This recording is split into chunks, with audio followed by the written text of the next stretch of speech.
Hello everyone, welcome back on my YouTube channel student Indian economy में आज के session में हम लोग डिस्कशन करेंगे main features of Indian agriculture. ठीक है, यानी कि आज का जो डिस्कशन होगा वो एग्रीकल्चर पे होगा और उसमें हम ये डिस्कशन करेंगे कि भाई कौन कौन से मेन फीचर्स हैं अगर हम इंडियन एग्रीकल्चर की बात कर रहे हैं, यानी कि जो इंडिया का जो एग्रीकल्चर सिनेरियो है, जो एग्रीकल्चर एरिया है, उसमें किस तरीके से काम किया जाता है। ठीक है, कौन कौन से इसके मेन फीचर्स हैं, कौन कौन से इसके हाईलाइट पॉइंट्स हैं जो इंडियन एग्रीकल्चर को डिनोट करते हैं। ठीक है, तो वो डिस्कस करेंगे। तो लेट्स कवर। जैसे कि हमें पता है India is the highly populated country, second highly populated country in the world, as well as India is also agro based economy. India की जो इकोनॉमी है वो क्या है, एग्रो बेस्ड है। मीन्स टू से जो हाईली जो एक तरीके से कंट्रीब्यूशन आता है जीडीपी में, उसमें एग्रीकल्चर का भी मेजर कंट्रीब्यूशन होता है। ठीक है, क्योंकि मैक्सिमम लोग क्या है, 70% लोग भी इंडिया के आज भी एग्रीकल्चर पे डिपेंड है। ठीक है, so India is the 7th largest country in the world in the terms of geographical area. अगर मैं geographical area wise term discuss करूं तो 7th लार्जेस्ट कंट्री है वर्ल्ड में। ठीक है, India has second largest irrigated area in the world और irrigation के मामले में सेकंड लार्जेस्ट है। About 55 to 60% of total population is engaged in agriculture. ठीक है, तो यानी कि 55 से 60% तक के लोग तो एग्रीकल्चर में ही इन्वॉल्व हैं। वो अपनी लिविंग स्टैंडर्ड को रेज करने के लिए, मेंटेन करने के लिए, अपनी लाइफ को सरवाइव करने के लिए एग्रीकल्चर पे डिपेंड है। ठीक है, so agriculture play a very major role in the contribution of gross domestic product. Okay, तो कौन कौन से मेन फीचर्स हैं? फर्स्ट वन है लेबर इंटेंसिव। इंडिया क्या है, इंडिया एक लेबर इंटेंसिव कंट्री है। ठीक है, लेबर इंटेंसिव कंट्री होने की वजह से बहुत सारे अदर फैक्टर्स यहाँ पे क्रिएट हो जाते हैं। ठीक है, अगर किसी भी मैं ऑर्गेनाइजेशन की बात करूँ तो वहाँ पे आपको मैक्सिमम लोग काम करते हुए दिखेंगे। ठीक है, रेदर देन के हम वहाँ पे मशीन्स और टेक्नोलॉजी को यूज़ करें, लेकिन हम लोगों के थ्रू काम करवाएं। और मैक्सिमम लेबर इंटेंसिव होने की वजह से कम प्राइस में लेबर भी प्रॉपर अवेलेबल रहती है। अगर मैं ह्यूमन रिसोर्स डिस्कस करूं, availability of human resource and the cheap price, so that is also very easily find out by the entrepreneurs और the business persons। ठीक है, तो पहली चीज ये है, फर्स्ट जो है लेबर इंटेंसिव। अगर मैं एग्रीकल्चर की बात करूं तो एग्रीकल्चर में भी नंबर ऑफ पीपल्स इन्वॉल्व रहते हैं। ठीक है, सेकंड वन है traditional method of farming. India आज भी ट्रेडिशनल मेथड ऑफ फार्मिंग को ही यूज कर रहा है। उस जगह पे इम्प्रूवमेंट्स हुए हैं, चेंजेस हुए हैं, लेकिन बहुत सारे ऐसे एरियाज भी हैं जहाँ आज भी ट्रेडिशनल वे और ट्रेडिशनल मेथड को ही यूज किया जा रहा है। ठीक है, जैसे कि पुरानी तरीके से जो फार्मिंग के जो तरीके थे उन्हीं को फॉलो किया जा रहा है। ठीक है, जो जिसकी वजह से अभी इसका एक एडवर्स इफेक्ट प्रोडक्शन पे पड़ता है। ठीक है, प्रोडक्शन उतना नहीं हो पाता जितना कि डिजायरेबल है, तो इसकी वजह से जीडीपी कम हो जाता है। तो वही एक मेन रीजन है। Traditional method, old farming methods को यूज करते हैं, ओल्ड तरीके से जो सीड्स हैं, पुरानी सीड्स हैं, उनको यूज किया जाता है। ठीक है, तो ये जिसकी वजह से हमारी प्रोडक्टिविटी भी डाउन हो गई है। रेदर देन अगर मैं किसी डेवलप कंट्री की बात करूं, जैसे कि यूएसए की बात करूं, तो वहाँ पे एग्रीकल्चर को टोटली मॉडर्नाइज कर दिया गया है। ठीक है, और फार्मर सीड्स वगैरह इस तरीके से यूज किए जाते हैं जिससे प्रोडक्शन और ज़्यादा बढ़ा दिया गया है।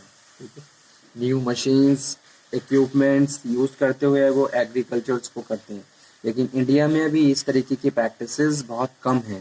ठीक है, थर्ड वन है monsoon dependent for irrigation purpose.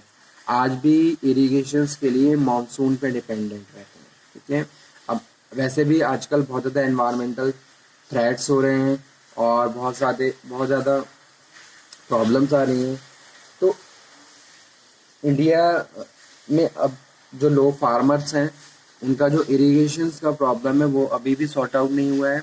जरूरी नहीं है हर सीजन में बारिश ही हो, ठीक है, कभी ओवर हो जाती है या कभी कम हो रही है, तो उसका एक एडवर्स इफेक्ट क्रॉप पे पड़ता है, जो भी फसल है उस पे पड़ता है, ठीक है। तो ये भी एक मेन प्रॉब्लम है। उसके बाद नेक्स्ट है fragmentation of land, small size holding, ठीक है। इंडिया में मेन प्रॉब्लम एक ये भी है कि भी जितने भी फार्मर्स हैं उनके पास छोटी छोटी ज़मीनें हैं, ठीक है, कम कम ज़मीनें हैं। स्मॉल साइज होल्डिंग होने की वजह से एक नेगेटिव इफेक्ट पड़ता है प्रोडक्शन पे, ठीक है। आप जगह जगह या फिर आपके पास ज़मीन ज़्यादा है लेकिन एक ही जगह ज़मीन नहीं है, अलग अलग जगह आपके पास थोड़ी थोड़ी ज़मीन है, तो उसका भी एक इफेक्ट पड़ता है एग्रीकल्चर पे, ठीक है।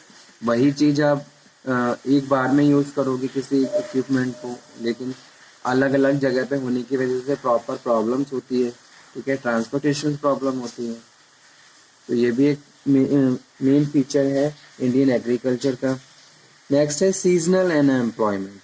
सबसे बड़ी प्रॉब्लम यही होती है सीजनल अनएम्प्लॉयमेंट, ठीक है।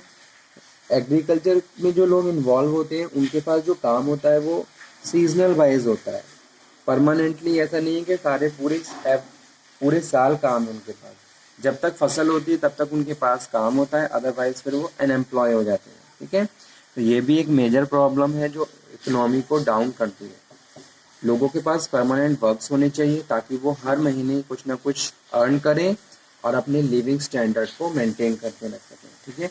लेकिन जो एग्रीकल्चर जो वर्क होते हैं वो क्या होते हैं, सीजनल वाइज होते हैं, कि भाई जब सीजन आता है तभी काम आता है, उसके बाद फिर free.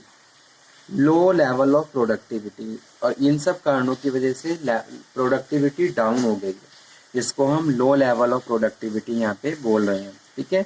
Dominance of food crops, ज़्यादा से ज़्यादा हम फूड क्रॉप्स को उगाते हैं, ठीक है। हम इंडस्ट्रियल रिक्वायरमेंट के हिसाब से फूड्स को ग्रो करते ही नहीं हैं, और उसका एक इफेक्ट हमारी इंडस्ट्री पे भी पड़ता है।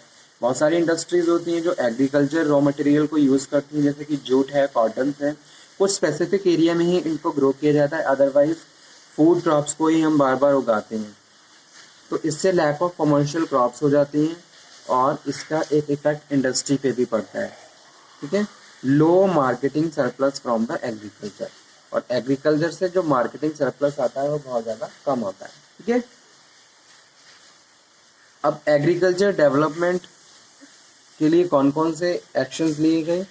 Agriculture is a source of livelihood for the our Indian population and is an important source of raw material for several industries.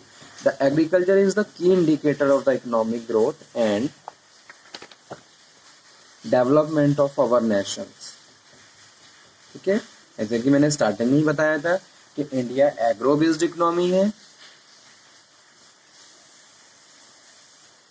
So occupy a key position in our economy because its contributions in many areas such as food, supplies, export, source of raw material for other industries.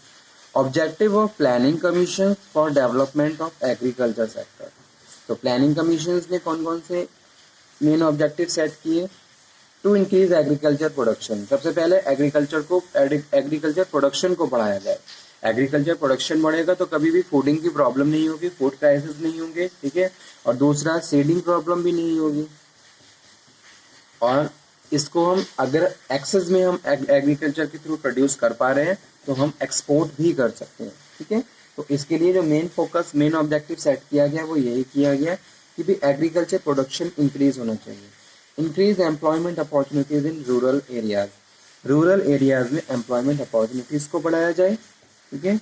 Reduce pressures of population on land, reduce inequality of income of rural areas, और rural areas में जो inequality of incomes की problems हैं उनको भी sort out किया जाए, ठीक है। तो ये सारे मेन ऑब्जेक्टिव्स थे प्लानिंग कमीशन के for the agriculture development. Agriculture में मॉडर्नाइजेशन होनी चाहिए। अगर मैं अपनी कंट्री इंडिया की बात करूं, क्योंकि इंडिया क्या है, लेबर इंटेंसिव कंट्री है, और लेकिन इंडिया में अभी भी ट्रेडिशनल मेथड्स को यूज़ किया जा रहा है, ठीक है। जहां हम मॉडर्नाइजेशन करके न्यू इक्विपमेंट्स यूज़ करके एग्रीकल्चर प्रोडक्शंस को बढ़ा सकते हैं और बहुत कम टाइम में एग्रीकल्चर प्रैक्टिसेस को, फंक्शंस को परफॉर्म कर सकते हैं और प्रोडक्शंस को इंक्रीज कर सकते हैं, ठीक है। नई मशीन्स यूज़ की जानी चाहिए, फार्मेक्यूटिकल या फिर अलग अलग तरीके से जो सीड्स आ रहे हैं मार्केट में, फर्टिलाइजर्स हैं, उनको यूज़ किया जाए ताकि फर्टिलिटी रेट बढ़े एग्रीकल्चर लैंड का। ठीक है, तो ये सारी प्रैक्टिसेस प्रॉपर फॉलो होनी चाहिए। गवर्नमेंट को भी इसमें फार्मर की हेल्प करनी चाहिए। और हालांकि इंडियन गवर्नमेंट ने भी बहुत सारे पॉलिसीज फार्मर्स के लिए बनाई हैं, उनको इम्प्लीमेंट किया है। ठीक है, इसी तरीके से फार्मर्स को हर तरीके से फैसिलिटेट किया जाए ताकि वो अपना एग्रीकल्चर प्रोडक्शन बढ़ाए। जो भी वो सीड्स लेके आ रहा है उसमें उनको प्रॉपर प्राइस सेट होनी चाहिए, मिनिमम सपोर्ट एमएसपी प्रॉपर होना चाहिए। इस तरीके की प्रैक्टिसेस ही फार्मर को हेल्प करेंगी और फार्मर बेटर तरीके से प्रोडक्शन एग्रीकल्चर प्रोडक्शन कर सकता है। ठीक है, तो ये कुछ मेन फीचर्स थे हालांकि जो मैंने आज डिस्कस करे इंडियन एग्रीकल्चर के, agriculture development during 5 year plan period. Okay student, thank you very much. इस टॉपिक को तो मैं यहीं पे फिनिश कर देता हूँ। नेक्स्ट लेक्चर में हम इंडियन इकोनॉमी का नेक्स्ट टॉपिक फिर से डिस्कशन करेंगे। तब तक आप ये पढ़ लीजिए, समझ लीजिए, और किसी भी स्टूडेंट को कोई डाउट हो, कोई क्वेरी हो तो वो दोबारा से डिस्कशन कर सकता है। ठीक है, ओके स्टूडेंट।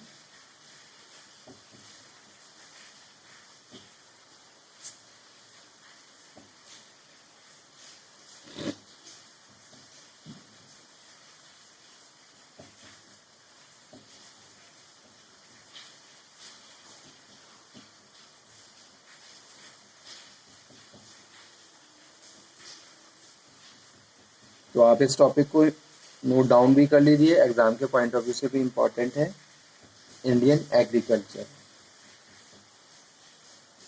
नेक्स्ट लेक्चर में हम फिर से बात करेंगे एक नए टॉपिक के। तब तक आप ये पढ़िए, समझिए, stay healthy, stay motivated. Thank you very much.